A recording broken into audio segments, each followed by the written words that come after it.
My husband secretly recorded me sleeping for months and sent videos to his friends to rate my positions. I'd been married to Rick for 3 years when I started noticing weird things. We had a good marriage before this. Both worked regular jobs, him at a warehouse, me at a medical billing office. We'd cook dinner together, watch reality shows, normal married people stuff. His friends liked me, my friends tolerated him, and we were talking about kids next year. Then one morning I woke up and his phone was on the nightstand pointing at me. I asked why, and he said he must have knocked it over reaching for water. Made sense, moved on. But then it kept happening. I'd wake up at random times and catch this little red recording light. When I confronted him, he said I was paranoid.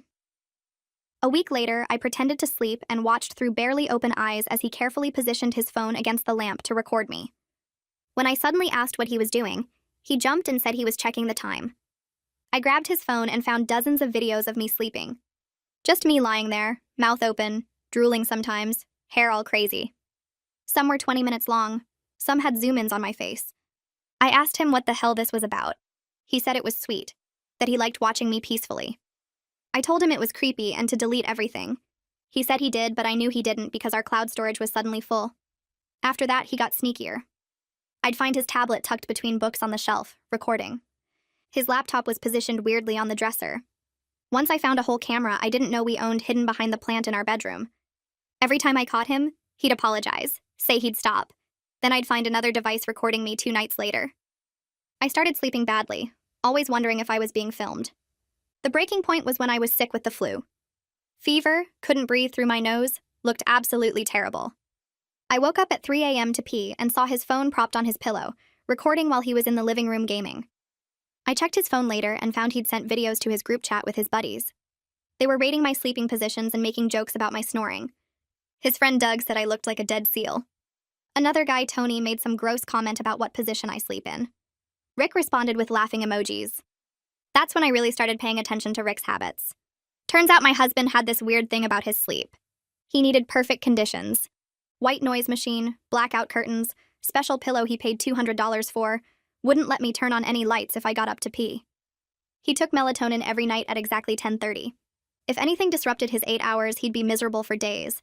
He literally had a sleep tracking app and would show me his sleep score every morning like I cared. His whole family knew not to call after 9 because Rick needed his wind down time. His mom once apologized to me for calling at 9:15 about a family emergency. So I decided if he wanted to document my sleep, I'd help him understand what bad sleep really looked like. Started simple. I'd wait until he hit deep sleep around midnight, then I'd suddenly gasp really loud like I was choking. He'd jump awake in panic, check on me, I'd pretend to still be asleep. Did this randomly, maybe twice a week. He started looking exhausted. Then I stepped it up. Downloaded this app that makes subtle, creepy sounds on a timer. Whispers, creaking, scratching noises. Set it to go off at random times between 2 and 5 a.m. Volume just loud enough to wake him, but not enough to figure out where it came from. He became convinced we had mice in the walls. Had an exterminator come twice. Guy found nothing. I started sleepwalking. Never done it before in my life, but suddenly I'd get up at 3 a.m. and just stand by his side of the bed. He'd wake up to me just standing there, staring at nothing. When he'd try to guide me back to bed, I'd mumble nonsense about cameras watching us. He started sleeping with one eye open. The masterpiece was when his brother Kyle was visiting. Kyle knew about the videos because he was in that group chat. Thought it was hilarious. So while they were both sleeping, I set up Rick's own camera to record him. But first, I put makeup on him while he was knocked out on his melatonin. Nothing crazy, just enough to look weird. Lipstick, some eyeshadow, and drawn-on eyebrows. Then I recorded him sleeping like that for an hour. The next morning, I sent the video to his group chat from his phone while he was in the shower. Requested Reds is on Spotify now. Check out link in the description or comments. His phone started buzzing on the kitchen counter while water ran in the bathroom. I stood there making coffee and watched the screen light up over and over, message after message popping onto the lock screen.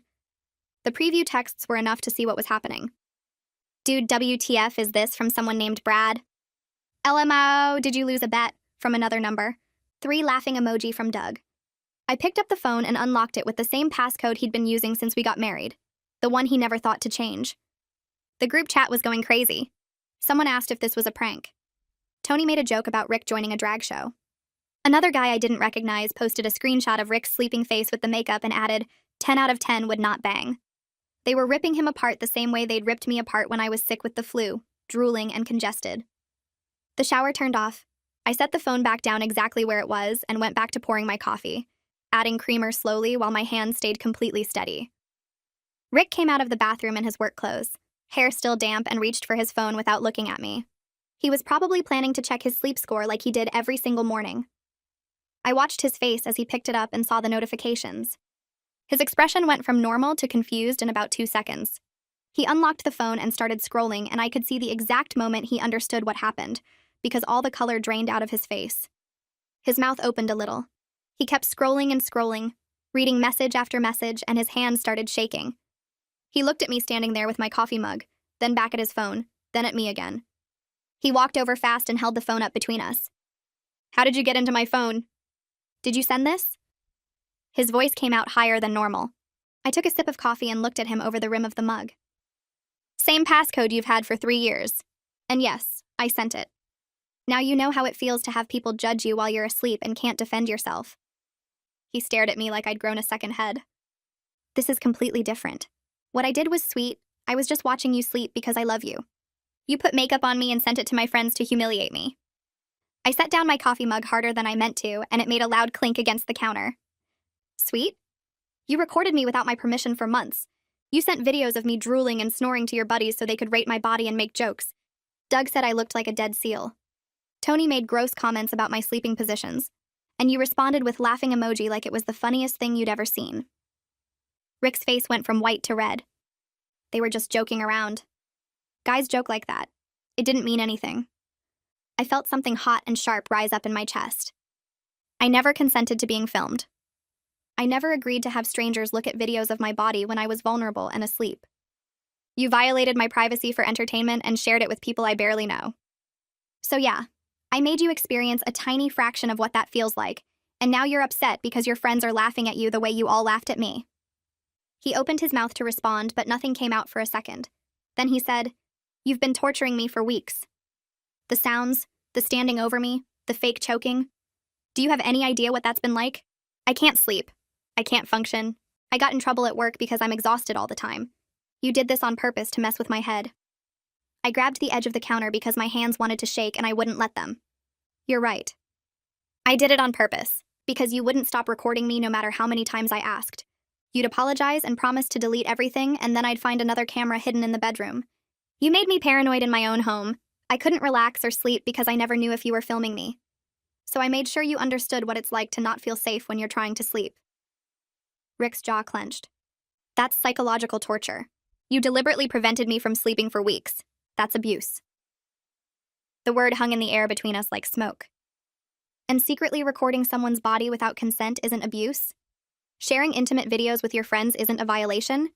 You're only calling it torture now that you're the one who can't sleep. We stood there in the kitchen yelling at each other while his phone kept buzzing with new messages from the group chat. I brought up every time I'd found a camera and he'd lied about it. He brought up the exterminator visits and how much money we wasted because I was making fake mouse sounds. I threw back the hours I'd spent wondering if I was filmed every time I changed clothes or got out of the shower. He accused me of being vindictive and cruel. I told him he was a creep who violated his wife's privacy for months. Our voices got louder and louder until I was pretty sure the neighbors could hear every word. Neither of us would back down. Neither of us would apologize. We just kept throwing hurt at each other like weapons until we both ran out of things to say and stood there breathing hard and glaring. Rick grabbed his keys off the hook by the door. "I'm going to stay with Reese for a few days. I can't be here right now." He didn't look at me when he said it. He just walked into the bedroom and I heard him throwing clothes into a bag. I stayed in the kitchen listening to drawers opening and closing, the closet door sliding, his footsteps moving back and forth. When he came back out with his duffel bag and his work boots, he still wouldn't make eye contact. He walked past me to the door and stopped with his hand on the knob. "I don't even know who you are anymore." Then he left, and the apartment door closed behind him with a soft click that somehow felt louder than if he'd slammed it.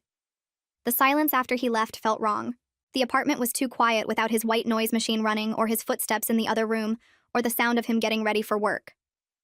I stood in the kitchen for a long time just staring at my cold coffee. The satisfaction I'd felt watching him read those messages was already fading into something hollow and uncomfortable in my chest. I'd wanted him to feel humiliated the way I felt humiliated. I'd wanted him to understand what he'd done to me. But now that it was done, I just felt empty. The revenge hadn't fixed anything. It hadn't made me trust him again. It hadn't erased the months of secret recordings or the comments his friends made about my body. All it did was make both of us hurt and angry, and now he was gone. I called Alina during my lunch break at work because I needed to talk to someone who wasn't involved in the whole mess. She picked up on the second ring, and I just started talking, telling her everything from the beginning. The recordings, the group chat, the revenge campaign with the sounds and the fake sleepwalking and the makeup video. I told her about the fight this morning and Rick leaving to stay with his brother. She listened to the whole thing without interrupting once. When I finally stopped talking, she was quiet for a minute. Then she said, "Okay, so he violated your privacy in a really creepy way, and that's not okay. But you've spent weeks focused on making him suffer instead of dealing with how hurt and betrayed you actually feel. And now you're both miserable and the relationship is falling apart. So what do you actually want here? Do you want to keep punishing him? Or do you want to figure out if there's anything left worth saving?" I sat there in my car in the office parking lot holding my phone and couldn't answer her question. I'd been so focused on revenge that I hadn't thought about what came after. I hadn't dealt with the actual feelings underneath all the anger. The hurt of knowing my husband filmed me without consent.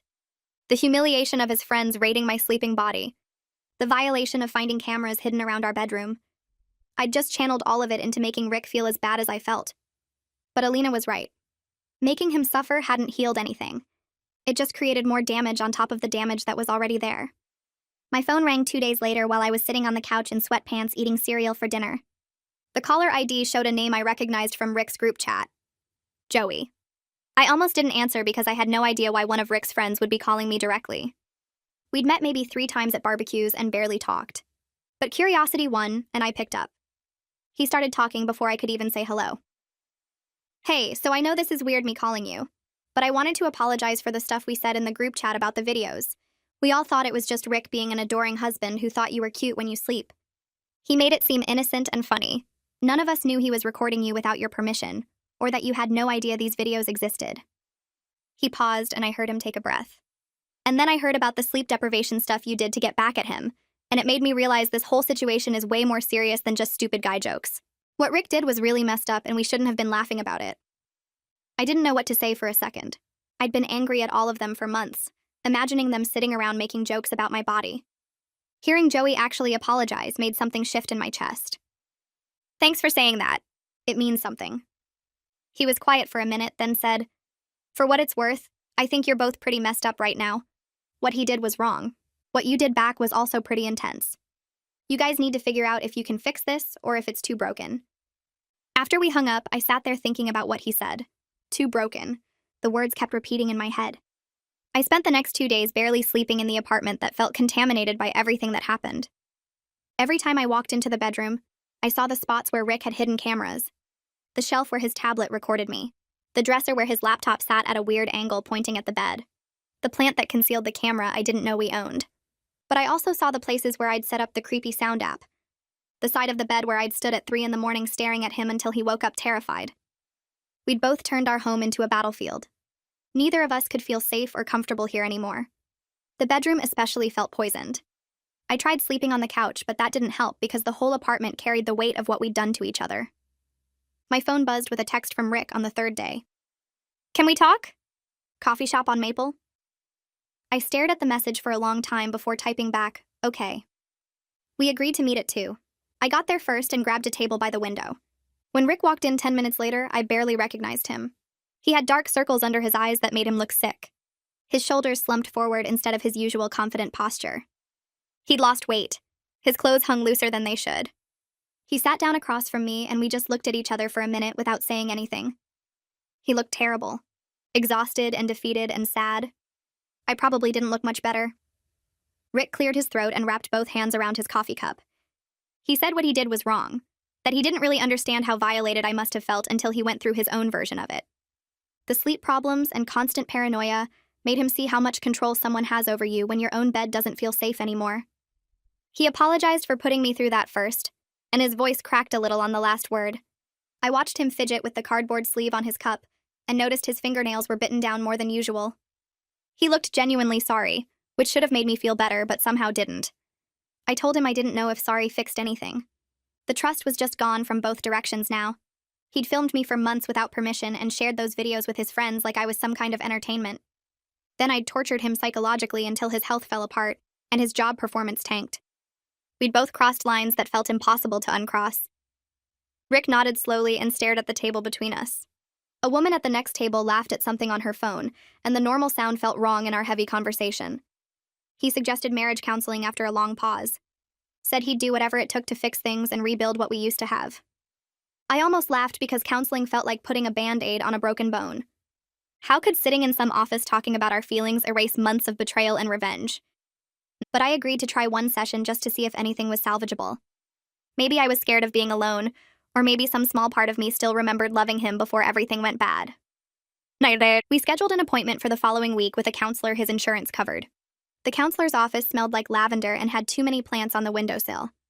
She was an older woman with gray hair pulled back and these kind but serious eyes that made me feel like she'd heard every terrible thing people could do to each other. Rick and I sat on opposite ends of a beige couch that was trying too hard to be comfortable. The counselor asked us to explain why we were there, and we both started talking at once, then stopped. Then Rick gestured for me to go first. I laid out the whole timeline, the phone pointing at me that first morning, finding dozens of videos. Him getting sneakier with tablets and laptops and hidden cameras. The group chat where his friends rated my sleeping positions and compared me to a dead seal. My voice stayed steady through most of it, but cracked when I got to the part about being sick with the flu and still being recorded. Rick sat there looking at his hands while I talked. Then it was his turn, and he explained his perspective, though it sounded more like excuses at first. He said he thought the videos were sweet, that watching me sleep made him feel connected. He admitted sending them to his friends were stupid, but claimed he didn't think it was a big deal because they were just joking around. Then he got to my revenge campaign and his voice got quieter. The fake choking sounds that woke him up in panic. The creepy noise app that convinced him we had mice. Me standing by his bed at 3 a.m. staring at nothing. The makeup video sent to his group chat. He said the sleep deprivation made him miss work and almost lose his job. The counselor listened to everything without her expression changing much. When we finished, she was quiet for a minute. Then she told us straight out that we were dealing with serious violations of trust and consent from both sides. Rebuilding from this point would take major work from both of us, and she wasn't sure we were ready for that level of commitment. She asked if we'd both be willing to do individual therapy alongside couples counseling. We both said yes, even though I wasn't convinced it would help. Rick moved back into the apartment 3 days later but took the guest room. We existed in this weird space where we were technically trying to fix things but couldn't stand being near each other. Every interaction felt loaded with everything we'd done. Making breakfast turned into a negotiation about who got the kitchen first. Deciding what to watch on TV became a silent standoff where we'd both just scroll on our phones instead. One night I suggested ordering pizza and Rick said he didn't care, so I ordered what I wanted and he got mad that I didn't ask about toppings, even though he'd said he didn't care. We fought about pizza toppings for 20 minutes like that was the real problem, instead of months of betrayal and psychological warfare. I started staying late at work just to avoid going home. Rick did the same. We'd pass each other in the hallway and mumble hello without making eye contact. The apartment felt smaller somehow, like the walls were closing in because we were both trying to take up as little space as possible while still existing in the same place. At night, I'd hear him moving around in the guest room, probably not sleeping any better than I was. The white noise machine was gone. So were the blackout curtains and the expensive pillow. I wondered if he'd thrown them out or just couldn't use them anymore without thinking about everything that happened. Rick came home early one Tuesday looking worse than usual. He went straight to the guest room and closed the door. I gave him space for an hour, then knocked to ask if he wanted dinner. He opened the door and told me his boss had pulled him aside that afternoon. Asked if everything was okay at home because Rick's performance had dropped way off. He'd called in sick 3 times in 2 weeks, missed a delivery deadline, showed up late twice. His boss didn't say it directly, but the message was clear. One more problem and Rick might be out of a job. He'd made up some excuse about a stomach bug, but his boss didn't look convinced. Rick sat on the edge of the guest bed with his head in his hands. He said he hadn't realized how bad the sleep stuff had gotten until his boss pointed out all the ways it was affecting his work. The warehouse job wasn't fancy, but it paid decent and had good benefits. Losing it would mess up everything, especially now with counseling costs and potentially splitting up.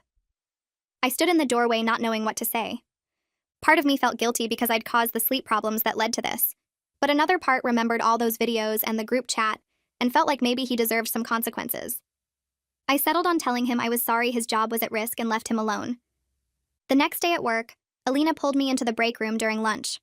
She had this look on her face that meant she knew something I didn't want to hear. She asked if Rick's sister Mercedes knew anyone at our office. I said maybe. Why? Alina explained that apparently Mercedes had mentioned something about trouble in my marriage to someone who knew someone who worked in billing. Now people were talking.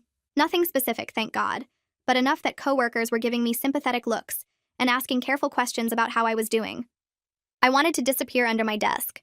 The idea of people at work knowing anything about my personal disaster made my skin crawl. I asked Alina what exactly people were saying. She said just that my marriage was going through a rough patch and I might be separating from my husband.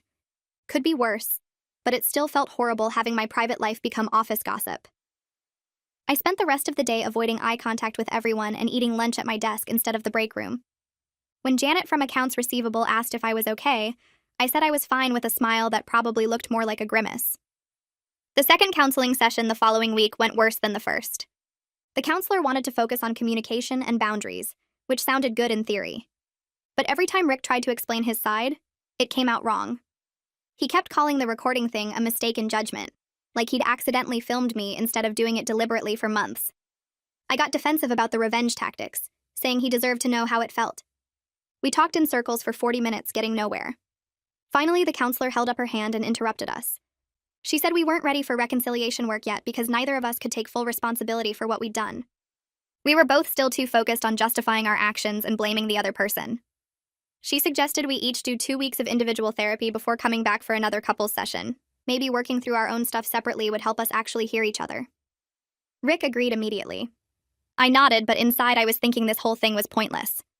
You can't therapy your way out of broken trust. My phone rang while I was making dinner that Thursday. Unknown number, but local area code, so I answered. The voice on the other end said his name was Corbin, and he was one of Rick's friends from the group chat. I recognized the name as the guy who'd called me a dead seal. My first instinct was to hang up, but curiosity kept me on the line. Corbin started apologizing before I could say anything. He said he'd heard about everything that went down with the makeup video and the sleep revenge stuff. He wanted me to know he felt bad about the comments he'd made in the group chat. He explained that Rick always made the videos seem innocent and sweet, like he was just an adoring husband who thought I was cute when I slept. None of them realized Rick was filming without my knowledge or consent. They thought I knew about it and was okay with it, which obviously made the jokes seem less awful at the time. Hearing that I had no idea changed how Corbin saw the whole situation. He said what Rick did was creepy and wrong, and he was sorry for being part of it. I thanked him for calling because it did mean something to hear an actual apology from one of them. After we hung up, I stood in the kitchen thinking about how Rick had presented the videos to his friends. Of course he'd made it seem harmless. He probably convinced himself it was harmless too. Work got overwhelming the next week. A patient called to dispute a bill for a procedure their insurance should have covered. I pulled up their account and saw the claim had been denied for some technical reason that wasn't their fault or ours. Just insurance company nonsense. The patient was upset, and I tried to explain the situation, but they kept talking over me, getting louder. I felt tears starting and excused myself quickly, practically running to the bathroom. Locked myself in a stall and just cried. Everything felt too big and wrong. The marriage falling apart, Rick's job problems, office gossip, the counseling sessions that weren't helping. The patient's angry voice echoing in my head mixed with memories of finding those videos and Rick's friends laughing about my snoring. I couldn't stop crying even though I knew I needed to pull myself together and get back to work. Alina found me 10 minutes later. She must have noticed me leave and came to check. She talked me into taking a personal day, saying she'd cover for me with our supervisor. She drove me home even though it was the middle of her shift. Made me tea in my own kitchen while I sat on the couch feeling empty. I admitted out loud for the first time that I didn't think the marriage could be saved. The words felt huge and scary. Alina sat next to me and said that was okay, that sometimes things break too badly to fix. She stayed for 2 hours just keeping me company until I felt steady enough to be alone.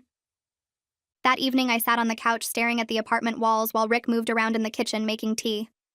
The silence between us felt heavy and wrong. I knew what I needed to say, but the words stuck in my throat. Finally, I just blurted it out. I told him we needed to separate for real, not just sleep in different rooms, but actually live apart for a while. His face went pale and he set down his mug so hard tea sloshed over the rim. He opened his mouth like he wanted to argue, but nothing came out. We spent the next hour sitting at the kitchen table going over logistics in flat, exhausted voices. Who keeps the apartment? How to split bills? What to tell our families? Every practical detail felt like another nail in the coffin of our marriage. Rick kept rubbing his eyes and I noticed his hands were shaking. He finally agreed to move in with his brother Reese temporarily while we figured out next steps. The next morning, I watched Rick pack his clothes and toiletries into suitcases. He moved slowly like his body hurt. He folded each shirt carefully, and lined up his shoes in neat rows in the second suitcase.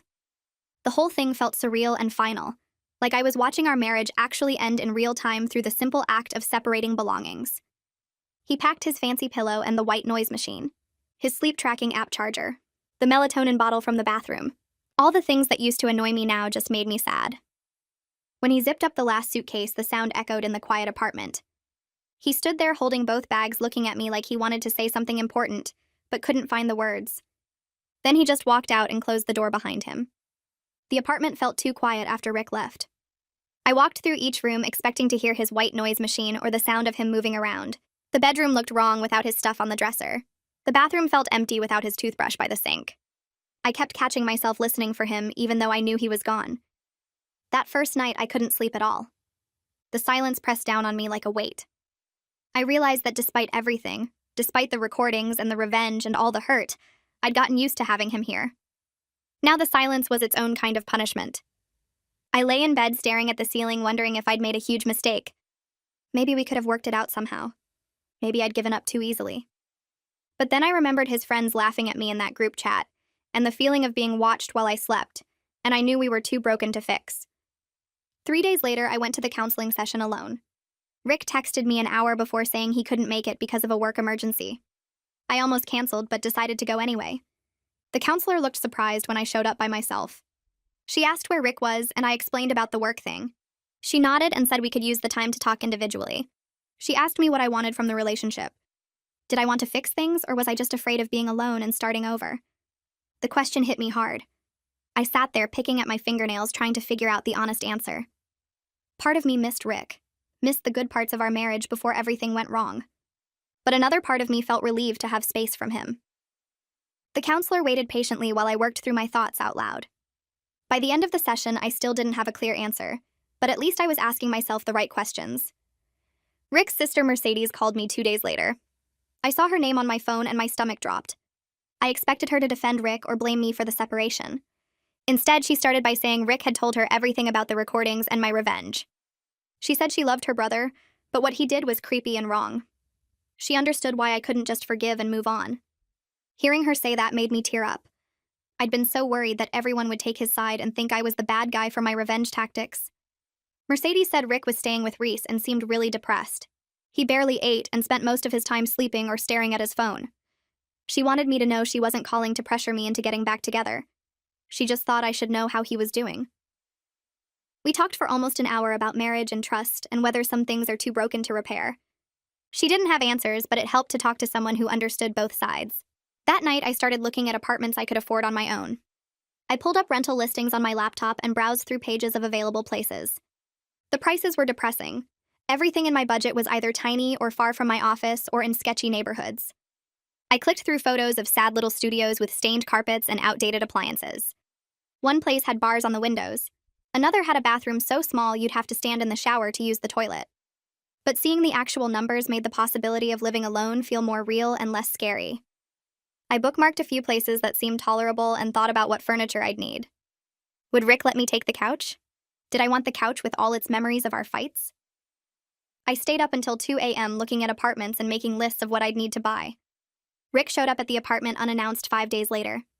I heard his key in the lock and felt my heart jump. When he walked in, I could tell immediately that something was wrong. His face looked gray, and he had dark circles under his eyes worse than I'd ever seen. He sat down at the kitchen table without being invited and put his head in his hands. Then he told me he'd gotten written up at work for his recent performance issues and poor attendance. His boss made it clear that one more problem could mean termination. The news hit me like a punch to the stomach. Rick losing his job would mess up everything, not just for him, but for both of us financially. We still had joint accounts and shared debt. If he couldn't pay his half of things, I'd be stuck covering everything on my medical billing salary. He looked up at me with this desperate expression, asking what he should do. I didn't have an answer. We ended up talking for hours that night, really talking for the first time since everything exploded. Rick admitted he started recording me because he felt disconnected from me. Watching me sleep made him feel close to me in a weird way. He said it out loud like he knew how messed up it sounded but couldn't explain it any better. He kept saying he knew it didn't excuse the violation or the fact that he shared videos without my consent. His voice broke when he talked about how stupid he'd been to send those videos to his friends. He said he never thought about how I'd feel if I found out. He just wanted his buddies to think his wife was cute or something. The explanation made me angry all over again, but at least he was finally being honest about his twisted logic. I told Rick about the full extent of the revenge campaign. I admitted details I hadn't mentioned before, like the creepy sound app and how I deliberately stood over him to trigger his paranoia. I explained how I'd planned each sleep disruption to make him as miserable as possible. He got really quiet while I talked. His face went pale and his hands started shaking. Then he told me he'd had nightmares about me standing there watching him. He'd wake up in the middle of the night at Reese's place thinking I was in the room. Hearing me admit I did it on purpose made him realize how genuinely scared he'd been during those weeks. He said he understood now what it felt like to not feel safe in your own space, to always be waiting for something bad to happen. His voice was barely a whisper when he said he was sorry for making me feel that way first. We both started crying, sitting on opposite ends of the couch. We were mourning what we used to have before the recordings, and revenge destroyed it.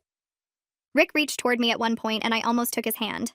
But I pulled back at the last second and he did too. We both knew that physical comfort wouldn't fix the broken trust between us. The trust was gone and probably never coming back. We sat there crying separately for what felt like hours. Eventually, Rick stood up and said he should go. He walked to the door and turned back to look at me one more time. Then he left and I heard his car start in the parking lot. I stayed on the couch until the sun came up, thinking about everything we'd lost and wondering if either of us would ever feel whole again. Rick looked at me across the couch with those tired eyes and asked if I thought we could ever get past this. The question hung in the air between us like something heavy. I opened my mouth and then closed it again. Finally, I told him I honestly didn't know. The recordings made me feel violated and unsafe in my own home. My revenge made him feel the same way. Now we were two people who hurt each other badly and didn't know how to exist together without that hurt coloring everything. He nodded slowly, like he expected that answer but hoped for something different. We sat there in silence for another few minutes before he stood up and left without saying goodbye. The next counseling session happened 3 days later. Rick showed up 10 minutes early and I got there right on time. We sat in our usual spots on opposite ends of the counselor's couch. The counselor, a woman in her 50s with gray hair pulled back in a bun, asked us what we wanted to focus on today. Rick looked at me and I looked at the floor. She waited. Finally, I said, I didn't know if I could forgive him for what he did. Rick said he didn't know if he could forgive me either. The counselor nodded and started talking about forgiveness and whether it was possible to forgive someone while still choosing not to stay with them. She explained that forgiveness didn't mean forgetting or excusing what happened. Sometimes the healthiest choice was to forgive and still walk away from a relationship that had become toxic. Her words made sense in my head, but my chest felt tight hearing them out loud. Rick wiped his eyes with his sleeve. The counselor asked if we'd thought about what we actually wanted from this marriage. Did we want to rebuild, or were we just going through the motions because divorce felt too final and scary? Neither of us had a good answer. The session ended with homework to think about what we truly wanted versus what we felt obligated to want. 2 days after that session, Reese called me out of nowhere. Rick's brother and I had never been particularly close. We'd exchanged pleasantries at family gatherings, and that was about it. I almost didn't answer when his name popped up on my phone. But curiosity won, and I picked up. Reese asked how I was doing in that careful way people use when they already know things are bad. I said I was fine. He said Rick wasn't fine. Rick was staying at his place and barely sleeping even without my interference. Reese thought Rick was dealing with guilt and depression, but wouldn't admit it or get help. Rick just went to work, came home, stared at his phone for hours, then laid in bed staring at the ceiling. Reese had tried talking to him, but Rick shut down every conversation. He asked if I knew what was going on with Rick's mental state. I told him about the counseling and the separation, and how neither of us knew what we were doing anymore. Reese sighed into the phone. He said his brother needed more help than just marriage counseling. He asked if I could talk to Rick about seeing someone individually. I promised I'd try. I texted Rick that afternoon asking if we could meet up to talk. He agreed to come by the apartment that evening. When he showed up, he looked even worse than at counseling. His hair was messy and his clothes looked slept in. I made us both coffee and we sat at the kitchen table. I told him what Reese said about him barely functioning. Rick got defensive at first, saying Reese was exaggerating and he was handling things fine. I pointed out that he'd gotten written up at work and looked like he hadn't slept in a week. I suggested he talk to a therapist individually, not just our marriage counselor. The sleep issues and paranoia seemed bigger than just our relationship problems. He was resistant, crossing his arms and saying therapy was for people who couldn't handle their own problems. I reminded him his job was at risk. He needed to function regardless of what happened with us. That seemed to get through to him. He sat there quiet for a minute, then asked if I really thought it would help. I said I didn't know, but it couldn't hurt. He agreed to look into finding someone. Before he left, he thanked me for caring enough to bring it up. The gratitude in his voice made my throat tight. 2 weeks crawled by with minimal contact between us. I focused on work and spent evenings watching shows I'd saved up. One night, Alina convinced me to download a dating app, just to see what was out there. I created a profile using old photos from before everything fell apart. Within an hour, I had matches and messages. A guy named Marcus seemed nice enough, worked in IT, liked hiking and trying new restaurants. We chatted for a few days, then he asked me out for coffee. I said yes, mostly to see if I could imagine myself with someone else. The date was fine. Marcus was polite and funny and asked good questions. But I felt guilty the entire time, even though Rick and I were separated and I wasn't technically doing anything wrong. Every time Marcus laughed at something I said, I thought about Rick's laugh. When Marcus touched my hand across the table, I pulled back automatically. I realized halfway through the date that I wasn't ready to move on yet, even though the marriage might be over. I told Marcus I had a good time but wasn't in the right headspace for dating. He was understanding about it. I went home and deleted the app. 3 days later, Rick sent me a text at 11 at night asking if I was already replacing him. My stomach dropped. I asked what he was talking about. He sent a screenshot of my dating profile that someone had apparently sent him, probably a mutual friend who saw me on the app. The text fight that followed was ugly. He accused me of moving on before we'd even figured out what we were doing. I shot back that we were separated and I could do whatever I wanted. He said I was proving I never actually cared about fixing things. I told him he had no right to be mad after what he did. We went back and forth like that for an hour, both of us saying things designed to hurt. Finally, I told him to leave me alone and blocked his number. He must have blocked mine too because my next text wouldn't deliver. I threw my phone across the room and cried angry tears into my pillow. Alina showed up at my apartment the next morning with bagels and coffee. She'd texted asking if I was okay, and when I didn't respond, she just came over. I let her in and told her about the fight. She listened while I ranted about Rick being a hypocrite, and how unfair it was that he got to be mad about a single date when he'd violated my privacy for months. When I finally ran out of steam, Alina said I needed to unblock Rick and actually talk to him about boundaries and expectations during the separation. Fighting over text and then blocking each other wasn't solving anything. I said I didn't want to talk to him. She pointed out that we were still married and had shared finances and couldn't just ignore each other forever. She was right, but I hated it. That afternoon, I unblocked Rick and sent a message asking if we could meet to establish some ground rules.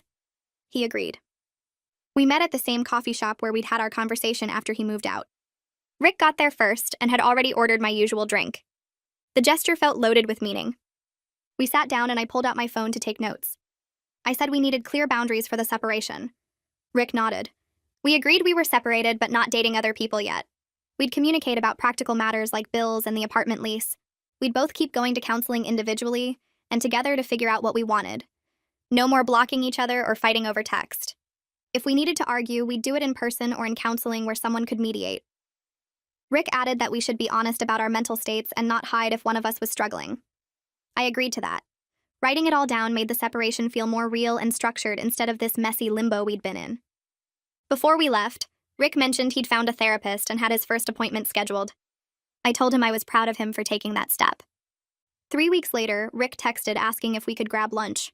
When we met up, he looked better than he had in months. Still tired, but more present somehow. He told me his therapist thought he had control issues and anxiety that showed up in the sleep obsession and recording behavior. He was working on understanding why he felt the need to document and control his environment so rigidly. Hearing him talk about it without making excuses or trying to minimize what he did made something shift in my chest. This was the first time I'd felt a glimmer of hope that maybe he actually understood the severity of what he'd done. I asked what else he was working on in therapy. He said learning to sit with uncomfortable feelings instead of trying to control everything around him to feel safe. Learning that his need for perfect conditions was actually making his anxiety worse, not better. I told him I was glad the therapy was helping. He asked how I was doing. I said I was okay, which was mostly true. My own therapy appointment happened 2 days after that lunch.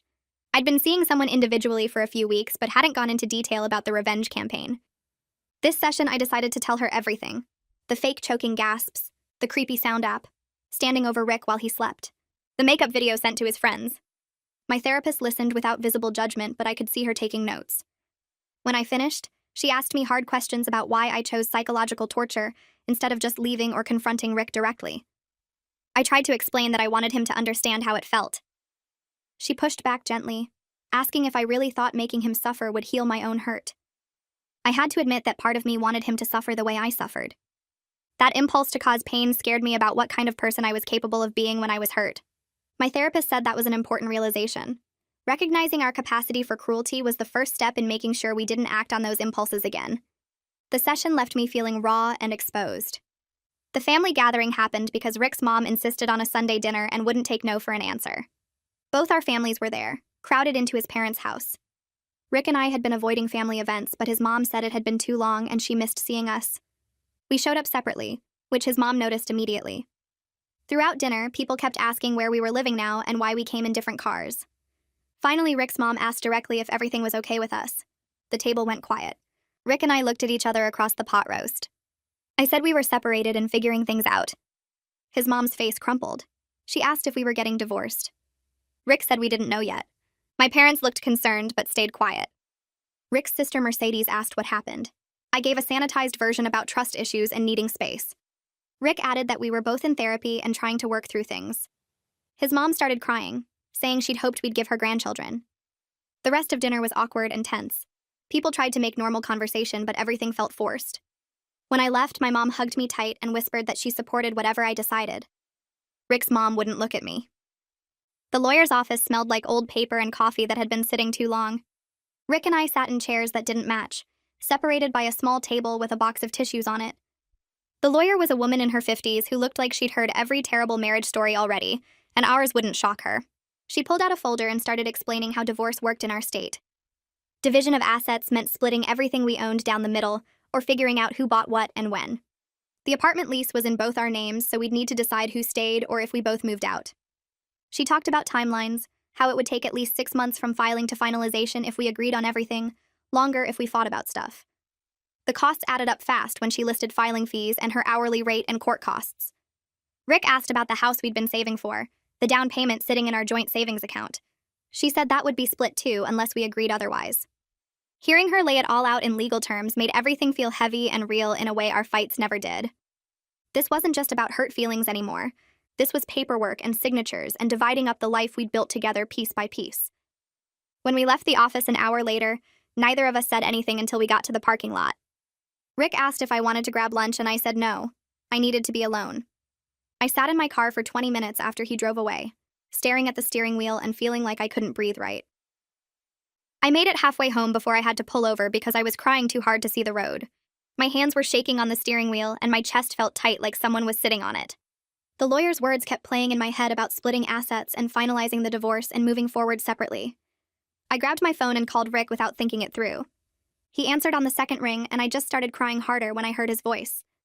I told him I wasn't ready for this, that sitting in that office made everything too real, and I didn't know if I could actually go through with ending our marriage. He was quiet for a second, then said he felt the same way after leaving. Neither of us wanted to give up completely even though we'd hurt each other so badly. We stayed on the phone for almost an hour, both of us crying and talking about how we got to this point. Rick said he'd do anything to fix things if I was willing to try. I said we needed to give counseling a real shot, not just go through the motions but actually work on our problems. We agreed to commit to 3 more months of serious therapy before making any final decisions about divorce. If we couldn't fix things in that time, at least we'd know we tried everything. When we hung up, I felt exhausted, but also like maybe there was a tiny bit of hope left.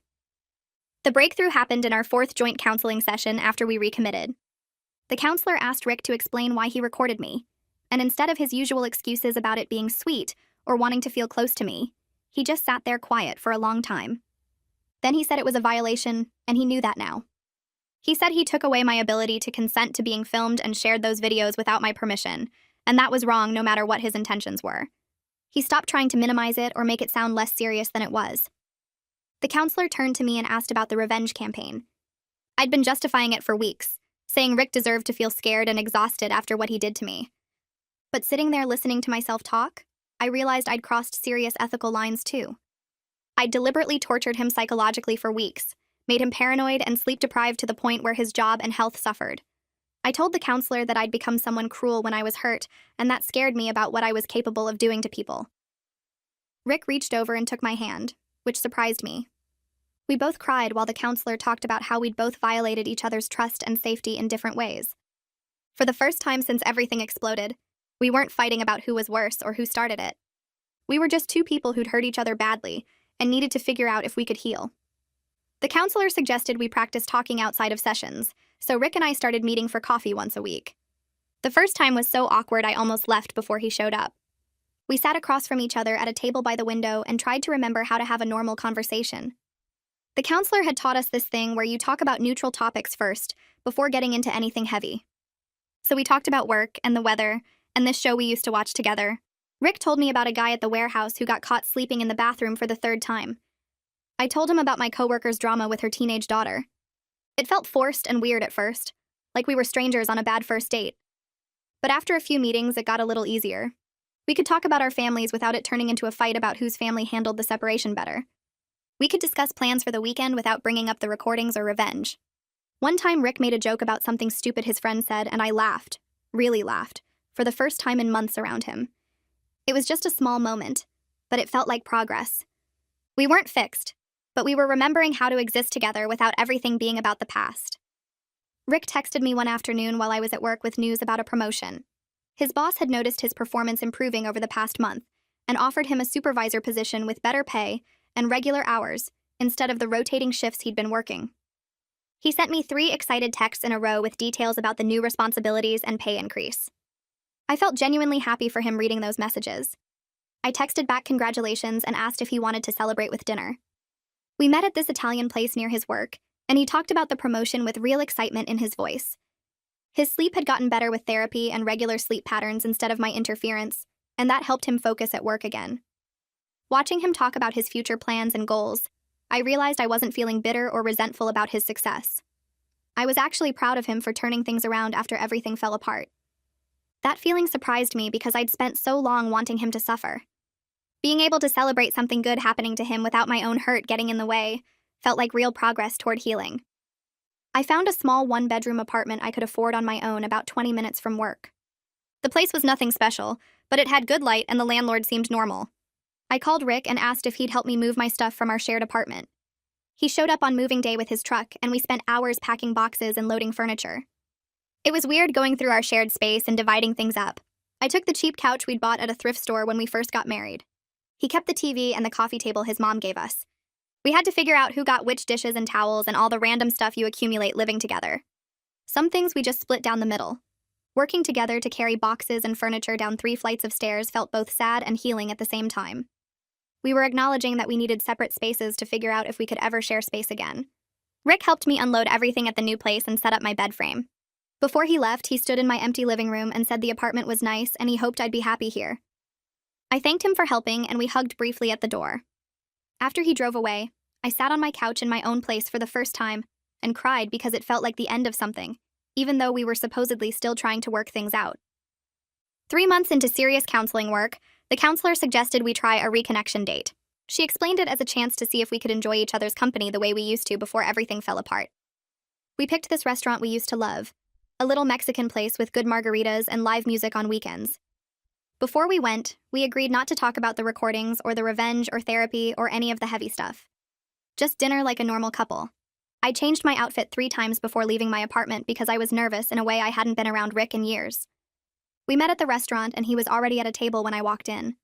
He stood up when he saw me and pulled out my chair, which was something he used to do when we first started dating. We ordered our usual dishes and talked about safe topics. Rick told me about his new responsibilities at work. I talked about this true crime podcast I'd been listening to. The conversation flowed easier than I expected. The live band started playing and Rick asked if I remembered the first time we came here. I did. We'd gotten so drunk on margaritas that we walked home instead of driving and got lost for an hour. Remembering that night made us both laugh, and suddenly we were swapping other memories from early in our relationship. The time his car broke down on our way to his parents' house. The awful apartment we looked at that had a toilet in the kitchen. The way we used to cook dinner together and dance in the kitchen. For a couple hours, we were just us again without all the hurt between us. The drive home from the restaurant felt different. Rick offered to drive me back to my apartment, and we sat in his truck outside my building talking.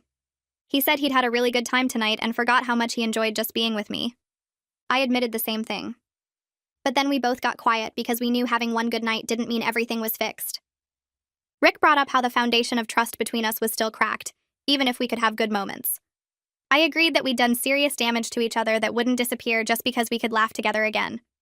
We talked about whether we were actually rebuilding something or just delaying the inevitable end. Neither of us had an answer. Rick asked if I thought we'd ever get back to what we had before. I told him honestly that I didn't think we could go back, but maybe we could build something different if we both kept working. We sat in the truck for another 30 minutes going in circles about the same questions. Finally, I said I should go inside and get some sleep. Rick kissed my cheek before I got out, which he hadn't done in months. I went up to my apartment feeling confused about whether tonight was progress or just a reminder of what we'd lost. The next counseling session got heavy when Rick admitted he'd been having nightmares. He said he kept dreaming about me standing over him watching him sleep, and even though he knew rationally I wasn't doing that anymore, the paranoia stuck with him. Sometimes he'd wake up in the middle of the night convinced someone was in his room. He'd installed extra locks on his door at his brother's place and started sleeping with a light on. Hearing him describe how my revenge affected him long-term made something shift in my chest. I'd known I scared him during those weeks, but I didn't fully understand that I'd given him actual trauma that lasted beyond the immediate revenge. The counselor asked how that made me feel, and I had to sit with the question for a minute. I felt genuinely sorry in a way I hadn't let myself feel before. I'd been so focused on justifying my actions as deserved punishment that I didn't let myself see the real harm I caused. I looked at Rick and apologized without any excuses or qualifications. Just a straight apology for traumatizing him and making him feel unsafe in his own home. He looked surprised and said thank you. The counselor pointed out this was the first time either of us had taken full responsibility without defending ourselves, and that was significant progress. The counselor turned to me and asked if I had any lingering effects from Rick's recordings. I'd been trying not to think about it too much, but once she asked, everything came up. I told them how I still check for cameras in any bedroom I'm in, even at hotels or friends' houses. My eyes automatically scan for little red recording lights or devices positioned weird. I have trouble sleeping anywhere because I'm always aware someone might be watching. Even in my own apartment where I know there are no cameras, I sometimes can't shake the feeling of being observed. I told Rick about how I bought blackout curtains and covers for my laptop camera and a device that detects hidden cameras. The paranoia became part of my daily routine in a way I couldn't seem to shake. Rick looked upset hearing all this and said he was sorry again. The counselor let us sit with that for a minute, then said something that hit hard. She pointed out that we'd both traumatized each other in ways that wouldn't disappear with apologies and therapy. These were real psychological impacts that might last years or forever. That reality was sobering because it meant even if we stayed together and worked through everything else, we'd both be carrying these scars. We'd both always be the person who hurt the other in a fundamental way. Neither of us said anything for the rest of the session. We just sat there holding that truth between us. The next session felt different from the moment we walked in. The counselor had this serious look on her face and she didn't waste time with small talk. She asked us straight out if we thought the marriage could recover. The silence stretched out so long I could hear the clock ticking on her wall. Rick shifted in his seat, cleared his throat twice, then finally spoke. He said he loved me, but didn't know if love was enough when we'd hurt each other this badly. His voice cracked a little on the word badly. I looked at my hands and agreed that maybe the healthiest thing was to let each other go and work on healing separately. Saying it out loud made it real in a way all our fights and separation hadn't. The counselor nodded slowly and said she thought that was a mature decision. She told us she'd support whatever we decided, but that continuing to hurt each other while trying to fix things wasn't helping anyone. We spent the next session talking about how to separate in the healthiest way possible. The counselor had this whole plan about maintaining boundaries during the divorce process and continuing individual therapy. She said we needed to decide if we wanted to stay in contact or go completely separate ways. Rick said he thought some contact made sense for practical stuff, but that we should probably not try to be friends right away. I agreed because the idea of casual friendship felt impossible when I still had so much hurt. We made the decision to move forward with divorce, not out of anger but out of acceptance that we'd become toxic to each other. The counselor wrote down some recommendations for divorce mediators and reminded us both that ending a marriage didn't mean we'd failed, just that we'd grown in different directions. Walking out of that office felt lighter somehow, like we'd finally stopped fighting gravity. Filing for divorce turned out to be surprisingly boring. Just paperwork and signatures and a clerk who looked like she'd processed 1,000 of these and would process 1,000 more. The lawyer's office smelled like coffee and old carpet. Rick and I sat next to each other filling out forms, and at one point our hands bumped reaching for the same pen. We both pulled back like we'd been shocked. The whole thing took maybe 2 hours, and then we had a court date months away. Standing outside the courthouse afterward, neither of us knew what to say. Rick suggested lunch, which seemed weird, but also necessary. We went to this diner we used to go to sometimes and talked about practical things like dividing furniture and updating our families. I told him he could have the white noise machine and the fancy pillow. He said I could keep the coffee maker since I actually used it. There was a strange peace in having made a clear decision after months of uncertainty. We weren't happy exactly, but we weren't fighting anymore either. My new apartment was small, but it was mine. I spent a whole weekend decorating and organizing and creating a space that felt entirely like me. I bought new curtains, not blackout ones, just regular curtains that let morning light in. I set up my bedroom however I wanted without worrying about someone else's sleep schedule. There were no cameras, no hidden recordings, no devices tucked in weird places. The freedom to control my own environment without considering someone else's rigid requirements felt amazing. I could turn on lights at night if I needed to pee. I could stay up late watching TV in bed. I could sleep however I wanted without wondering if someone was filming me. The first night I slept there, I woke up at 3 in the morning and just lay there enjoying the silence and the safety. No white noise machine, no paranoia, just me in my own space. I heard through Alina that Rick started dating someone new a few months later. She'd seen him at the grocery store with a woman, looking comfortable and happy. It stung when she first told me, that sharp feeling in your chest when you hear your ex moved on. But then I sat with it for a while and realized I wasn't devastated. I'd been grieving the marriage for so long that the actual end felt more like relief than loss. The woman wasn't anyone I knew, which made it easier somehow. I didn't torture myself imagining them together or comparing myself to her. I just felt this weird acceptance that Rick was living his life, and I was living mine, and those lives didn't overlap anymore. Alina asked if I was okay, and I told her honestly that I was. She looked surprised but pleased. I went on a few dates myself through a dating app. Nothing serious, just coffee or dinner with different guys to see what was out there. I found that I was way more cautious about privacy and boundaries than I used to be. On the second date with this guy named Mark, he made a joke about checking my phone, and I shut that down immediately. I told potential partners up front that I needed to take things slow, and if they seemed pushy or dismissive of boundaries, I ended it right there. I'd learned to trust my instincts when something felt off instead of ignoring red flags like I did with Rick. One guy seemed great until he mentioned he had cameras in every room of his house for security. I finished my coffee and left. Maybe it was innocent, maybe not, but I wasn't taking chances anymore. The divorce got finalized on a random Tuesday in April.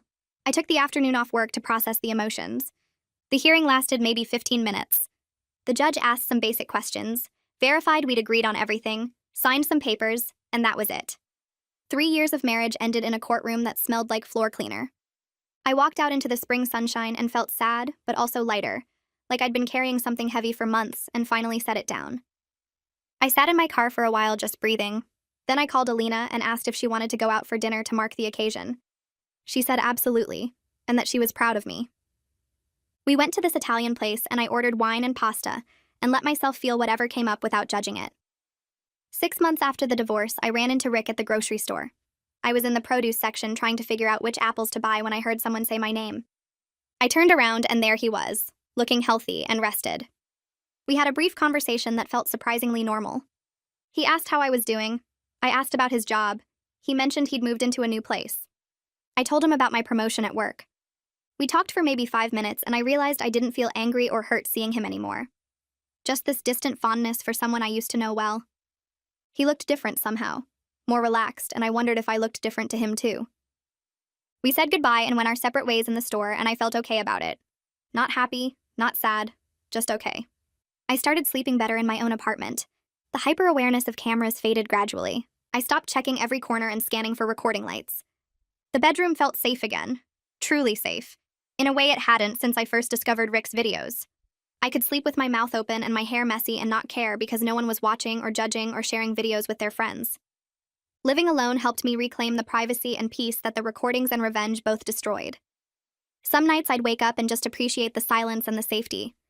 No paranoia, no fear, just sleep. I bought myself nice sheets and a comfortable pillow and made my bedroom into a place I actually wanted to be instead of a battlefield. A year after the divorce, I sat in my apartment one evening and reflected on everything that happened. We both made terrible choices that hurt each other badly. The recordings were a violation I'd never fully get over. Sometimes I still checked for cameras in hotel rooms or at friends' houses. That paranoia became part of me in a way I couldn't completely shake. And my revenge crossed lines I wasn't proud of. I deliberately terrorized Rick and destroyed his sleep and his sense of safety. I couldn't pretend that was okay just because he hurt me first. But I'd learned important lessons about boundaries and consent, and healthy ways to handle betrayal. I learned that revenge doesn't actually heal anything. I learned that some violations are unforgivable, and that's okay. I learned to trust my instincts and walk away when something feels wrong. The marriage ended badly, but I came out of it stronger and more aware of what I needed and deserved. 3 months after the divorce was final, my boss called me into her office, and I thought maybe I was in trouble for something. Instead, she offered me a promotion to senior billing specialist with a 15% pay raise and my own small team to manage. I said yes immediately without even thinking about it, because for the first time in years, I felt like I could handle more responsibility, instead of barely keeping my head above water. The extra money meant I could afford a nicer apartment, or save for actual vacation, instead of just surviving paycheck to paycheck. I started the new role 2 weeks later, and discovered I was actually good at managing people and solving problems when my brain wasn't consumed with revenge plots or marriage drama. My coworkers congratulated me and took me out for drinks after work, and I realized I'd been so wrapped up in the Rick situation that I'd stopped being a real person with goals and ambitions beyond just getting through each day. On what would have been our 5th wedding anniversary, my phone buzzed with a text from Rick. I almost didn't open it because I figured it would either be angry or pathetic, but instead it just said he was sorry for everything and hoped I was doing well. I sat with my coffee and stared at the message for a while, then wrote back that I appreciated him reaching out and hoped he was happy and healthy too. We texted back and forth for maybe 10 minutes, just simple stuff about how we were both doing better now and how the divorce was probably the right choice even though getting there sucked. He mentioned he was seeing someone new and asked if I was dating, and I told him I'd gone on a few dates but nothing serious yet. The conversation felt weird but not bad, like talking to someone I used to know in college instead of someone who violated my privacy for months. We ended by agreeing we were better apart and wishing each other well, and I actually meant it, instead of just being polite. My therapist suggested I look into support groups for people dealing with privacy violations, so I found one that met Tuesday evenings at a community center downtown. The first meeting, I walked into a room with 8 other people sitting in a circle, and when it was my turn to share, I told them about the sleep recordings and how I still checked hotel rooms for cameras 2 years later. Hearing other people's stories made me feel less alone, because they all understood the specific violation of having your private moments turned into entertainment without your consent. One woman had her ex install cameras in her bathroom, another guy had his roommate recording him changing clothes, and we all nodded when someone described the paranoia that never fully goes away. I kept going to meetings every week and found myself opening up more about the revenge stuff too, admitting I'd crossed lines trying to hurt Rick back, and that guilt sat heavy sometimes. The group didn't judge me for it, just listened and shared their own complicated feelings about wanting revenge versus wanting healing, and slowly I started feeling less broken. 2 years after everything exploded with Rick, I met someone at a friend's birthday party who actually listened when I explained my boundaries about privacy and consent. We started dating slowly, having actual conversations about comfort levels and what we both needed to feel safe in a relationship. He never tried to rush me into anything physical, and checked in constantly about whether I was okay with how things were progressing. I told him about the recordings on our 4th date, because I wanted him to understand why I was careful about certain things, and he just nodded and said he respected that, and would never do anything to make me feel watched or violated. We've been together 6 months now, and I'm genuinely happy in ways I didn't think were possible after the Rick disaster.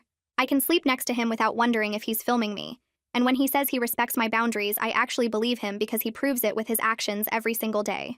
Looking back at everything that happened, the recordings and revenge and divorce all felt terrible while I was living through it, but I came out stronger and smarter about what healthy relationships actually look like, and I wouldn't trade that knowledge for anything.